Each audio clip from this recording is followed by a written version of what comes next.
Look, I need you to do something for me real quick. Pull out your phone's calculator app. Go ahead, I'll wait. Now, take that dream house price you've been looking at. Maybe it's $500,000, maybe it's $400,000, maybe it's $650,000, and I want you to multiply it by zero point 0.8. That's your loan amount after a 20% down payment. Got it? Okay, now multiply that number by 0.0055. That number you're looking at right now, that's your monthly mortgage payment before we even talk about property taxes, insurance, HOA fees, or the fact that your water heater is going to die exactly 3 weeks after you close. And here's the thing, if that number made your stomach drop, if you just thought, oh no, this video is for you. Because we need to talk about the math that literally nobody is doing before they buy a house, and it's costing people their entire financial future. My name is Rayhan, and I spend way too much time thinking about why smart people make catastrophically bad decisions with the biggest purchase of their entire lives. If you're someone who's been scrolling through Zillow at 11 p.m., refreshing Redfin like it's going to magically make houses cheaper, or you've convinced yourself that you can totally make it work on a house that's borderline unaffordable, make sure to hit that subscribe button and give this video a thumbs up if this helps you out.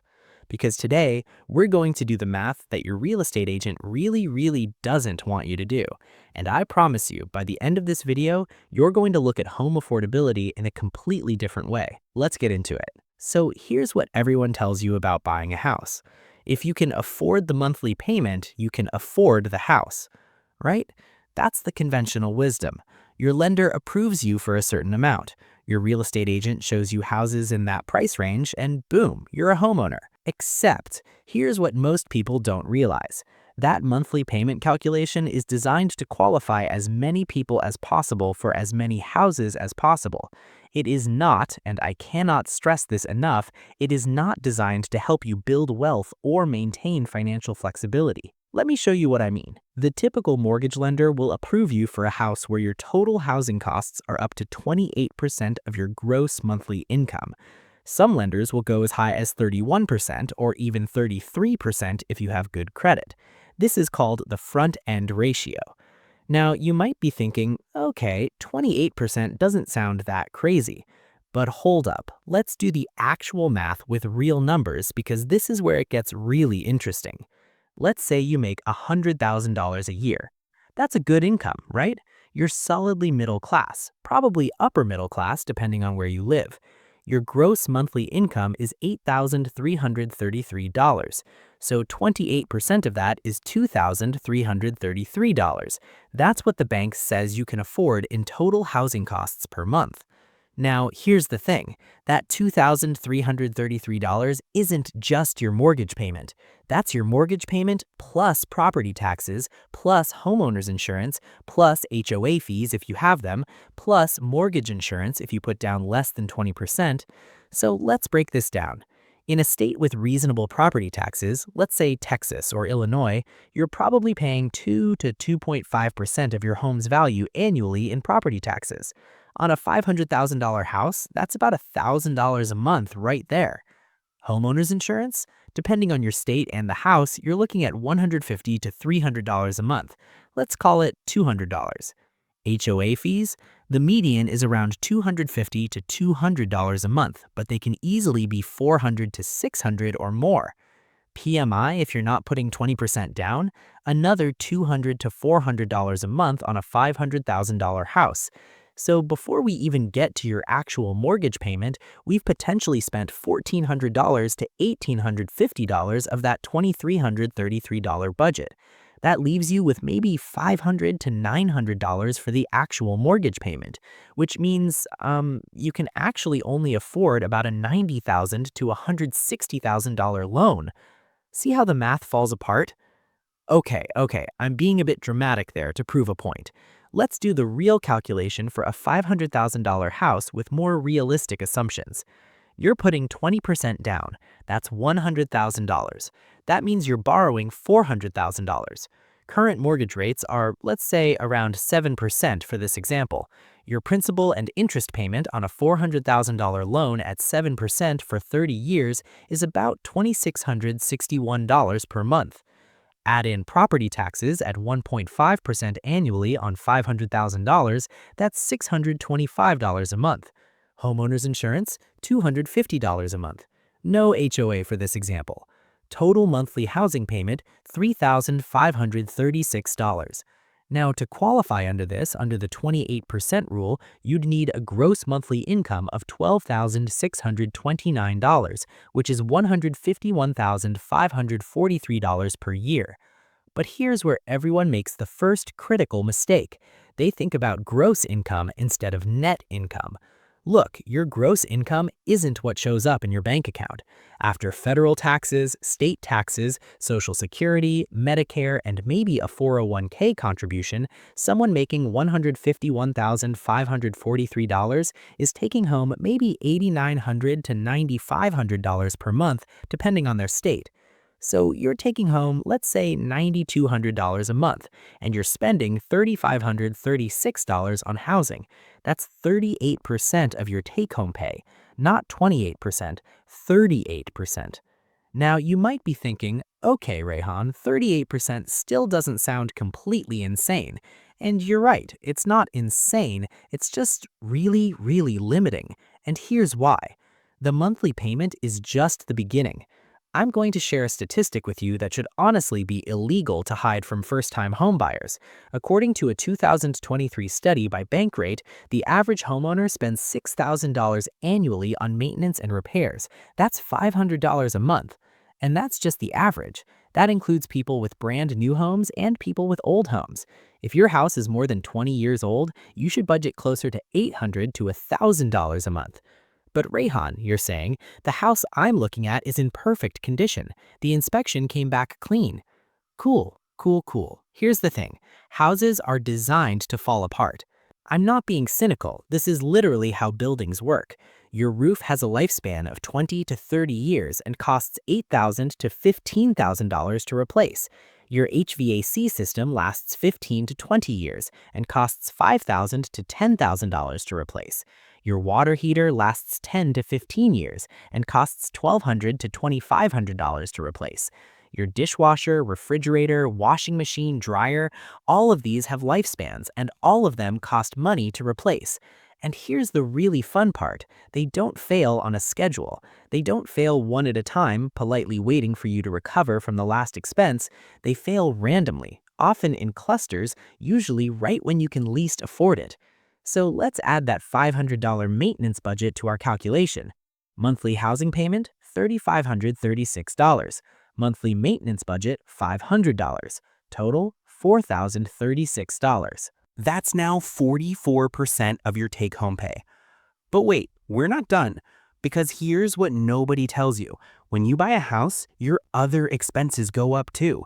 Your utility bills are higher because you're heating and cooling a larger space. Your commute might be longer because you had to move farther out to afford something. You suddenly need a lawnmower, a ladder, more furniture, curtains for all those windows. And oh yeah, your Amazon spending mysteriously doubles because you keep thinking, oh, we need that for the house.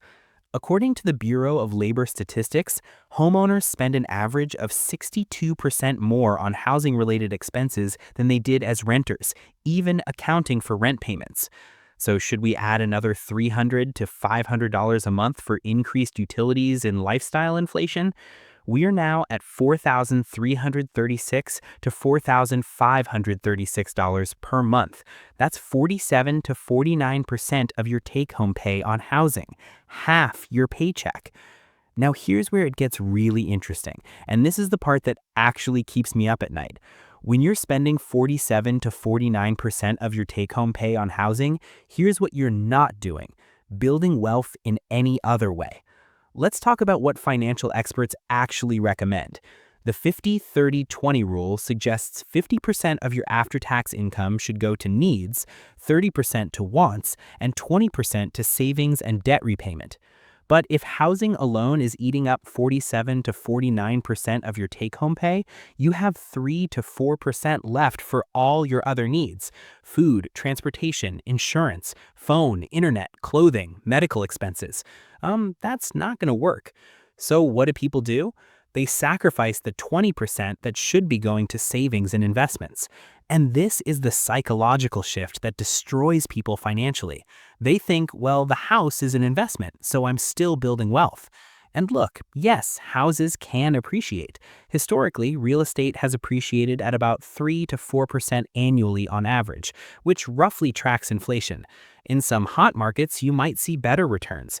But here's the thing, that appreciation is not liquid, it's not diversified, and it comes with all of those ongoing costs we just talked about.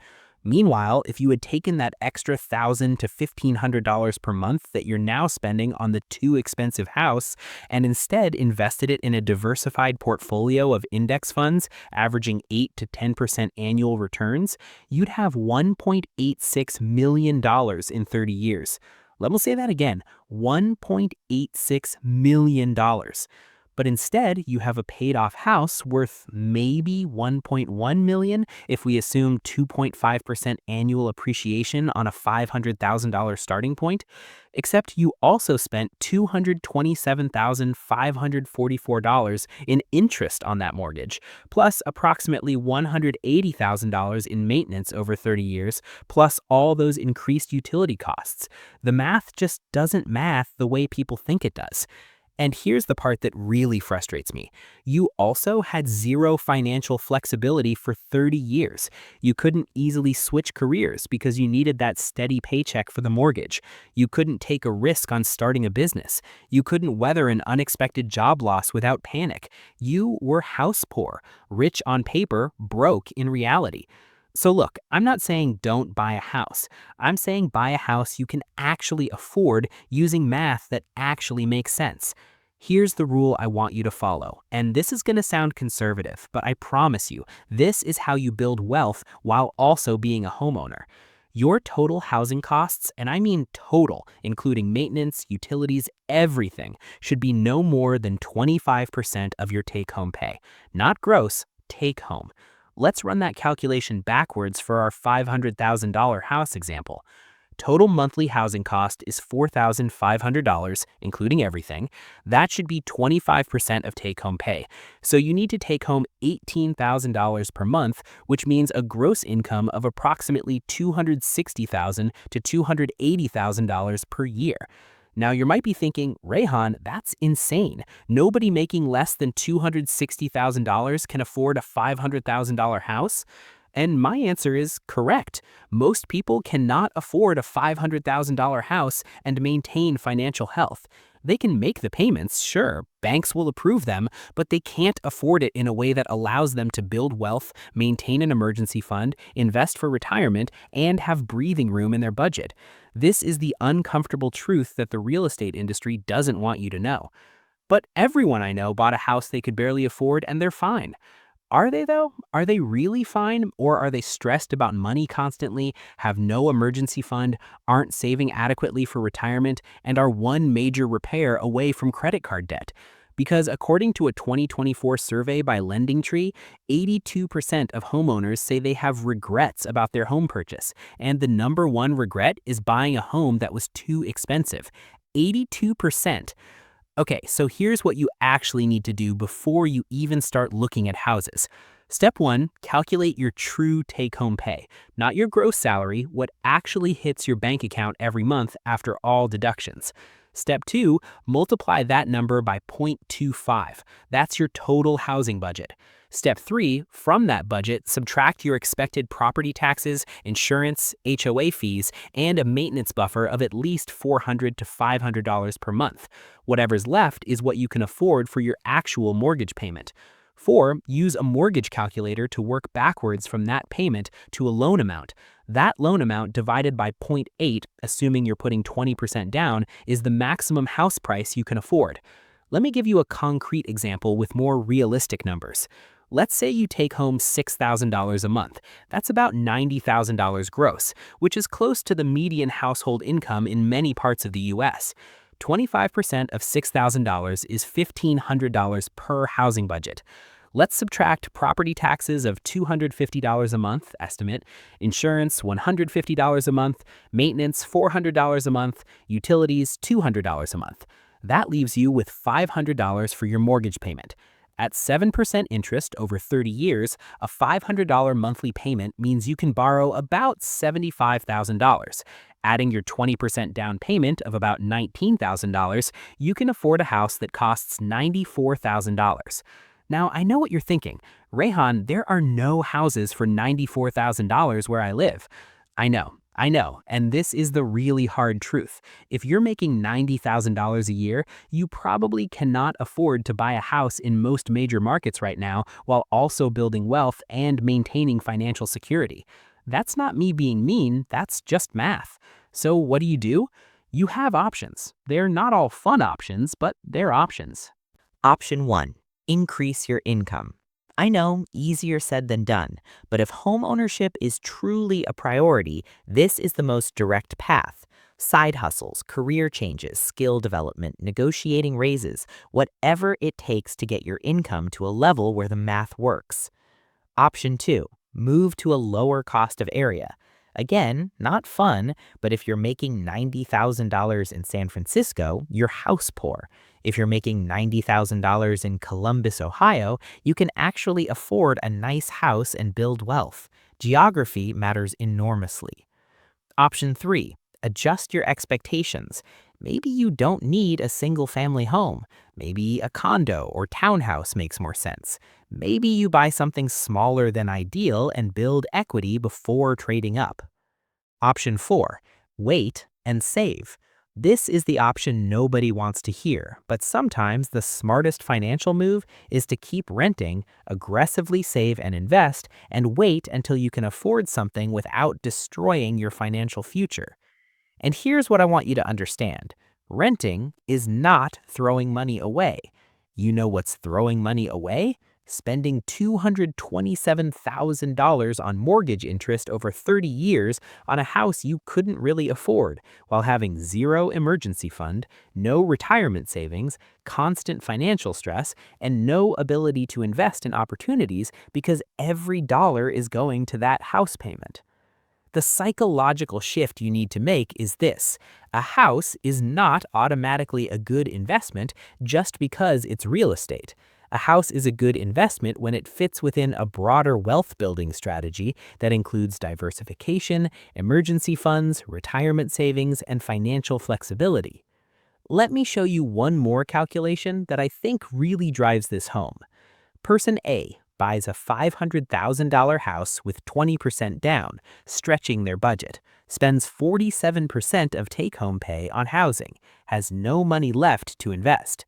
Person B rents for $2,000 a month, spends 33% of take-home pay on housing, invests the $1,500 a month difference.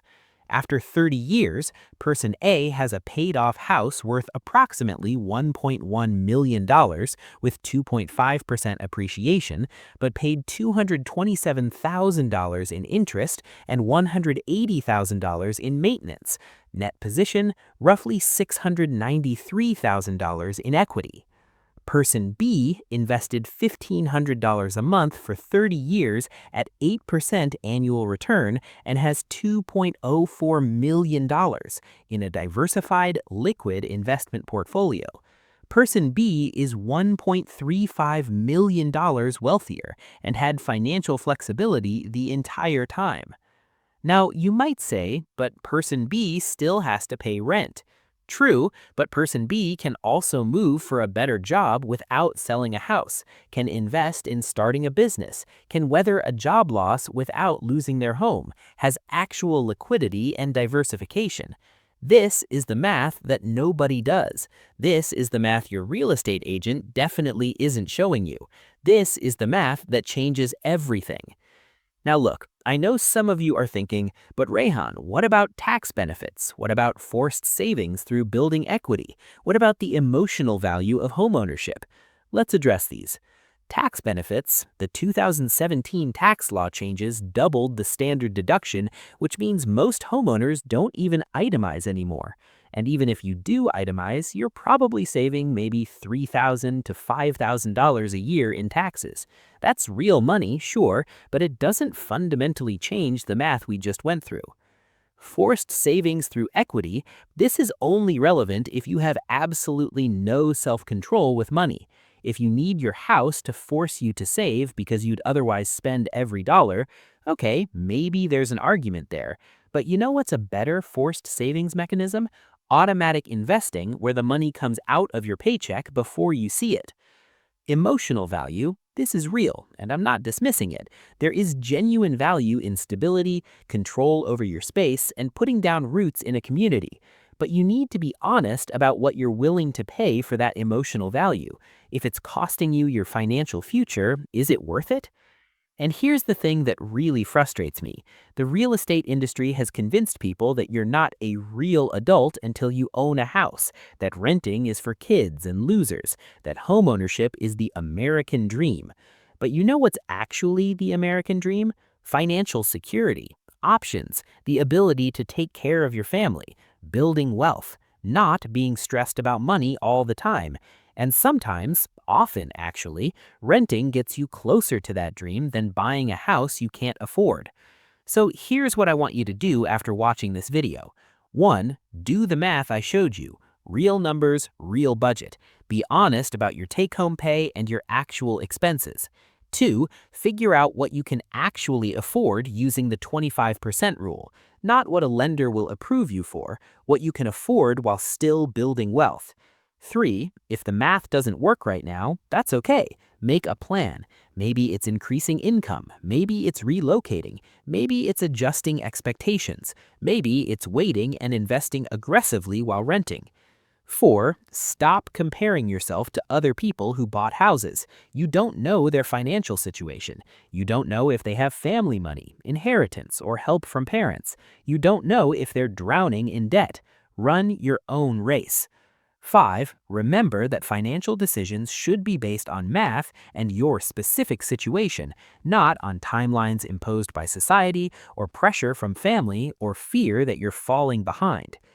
I know a lot of you clicked on this video hoping I'd tell you how to afford that dream house, and instead I showed you math that says you probably can't.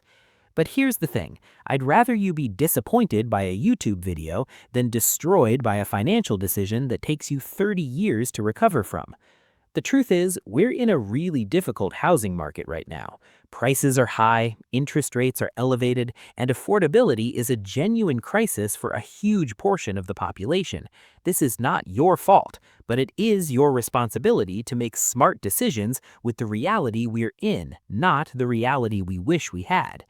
And the smartest decision you can make is to run the real math, be honest about what you can afford, and build wealth in a way that actually works, even if it means renting longer than you wanted or buying less house than you hoped for. Because here's what I know. The people who build real, lasting wealth are the people who make decisions based on math, not emotion, who plays the long game, who are willing to be patient and strategic. Be one of those people. If this video helped you think differently about home affordability, make sure you subscribe to this channel because we do deep dives like this on all kinds of personal finance topics. Hit that like button if you made it this far. It really does help the algorithm show this video to more people who need to hear it. And if you want to learn more about building wealth and making smarter financial decisions, thanks for watching. I'll see you in the next one.